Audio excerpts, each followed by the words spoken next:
The power of stillness. Hello everyone, welcome back to English Listening Practice. Today's story is more than just a story. It's a gentle reminder about life, peace, and the beauty of slowing down. The title is The Power of Stillness, and it's not about standing still physically. It's about finding peace inside when the world around you feels like chaos. We live in a time when everything moves fast. Messages, goals, problems, expectations. We run, we chase, we compare, we fight to be seen. But sometimes, the most powerful thing you can do is stop, breathe, and simply be. This story will make you realize that peace is not something we find outside of us. It's something we create within. So listen closely, feel every word, and let this story guide you back to yourself.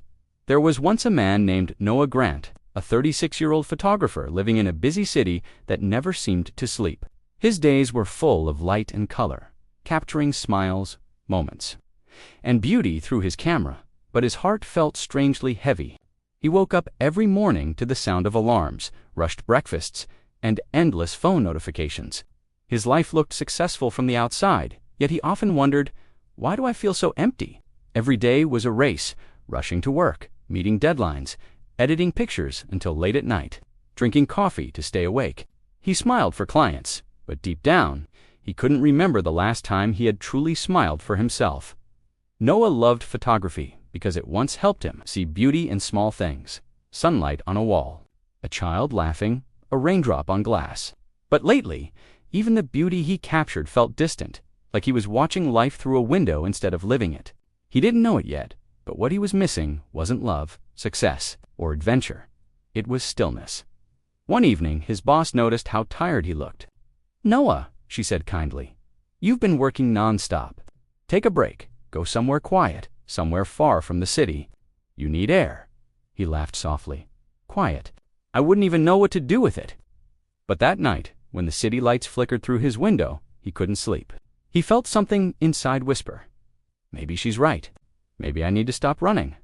The next morning, he packed a small bag, his old camera, and a notebook. He took a train out of the city. No destination, just the desire to breathe again.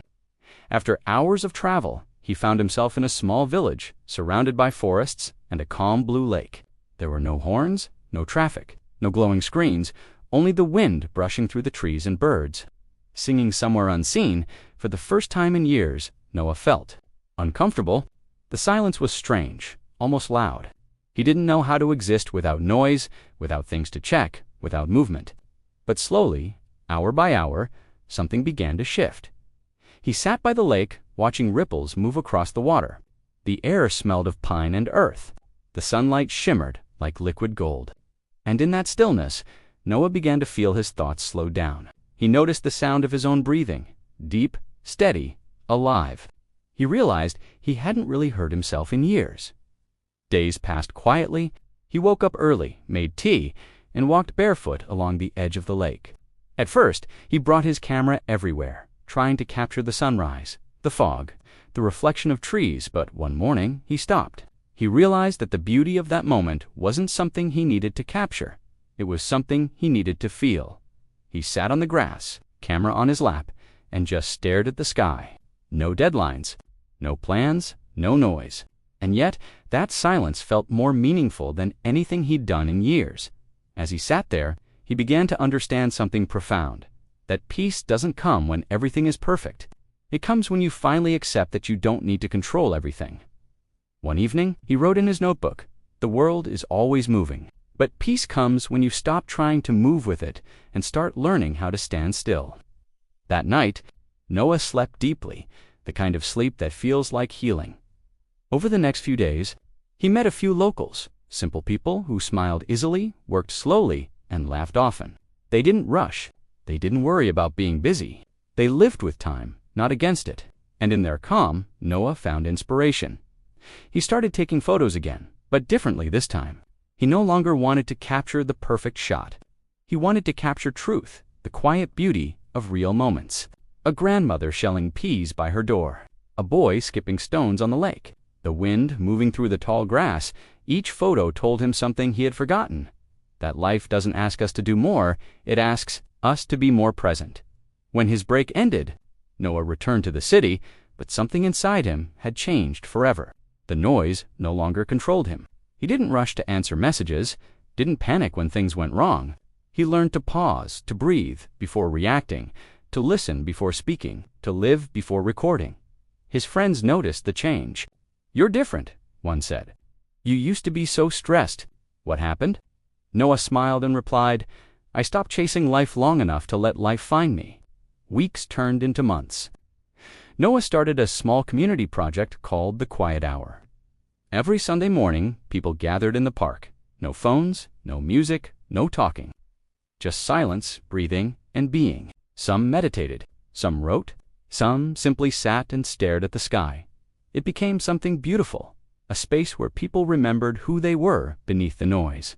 One morning, Noah stood before them and said, "We spend our lives trying to fill every silence with something, but maybe silence is what's been trying to fill us all along." The crowd sat in stillness, and for the first time, many of them understood. That night, Noah returned home, sat by his window, and looked out at the stars. He thought about how far he'd come from a man lost in noise to a man who had found peace and quiet. He picked up his notebook and wrote one final line. "Stillness isn't the absence of life. It's the beginning of truly living." He closed the book, smiled softly, and whispered, "Thank you, silence, for giving me back my soul." Sometimes, in life, we believe that happiness is found in doing more, earning more, achieving more, becoming more. But real happiness begins when you stop, listen, and realize that peace was never lost. It was just buried under the noise. So take this story with you today as a gentle reminder: you don't have to rush to meet life. If you slow down and breathe, life will always meet you. Thank you for listening to The Power of Stillness. If this story touched your heart, don't forget to subscribe for more emotional and motivational English stories every week. Stories that help you grow in your English and in your life. Until next time, stay calm, stay present, and remember, sometimes silence speaks louder than anything else.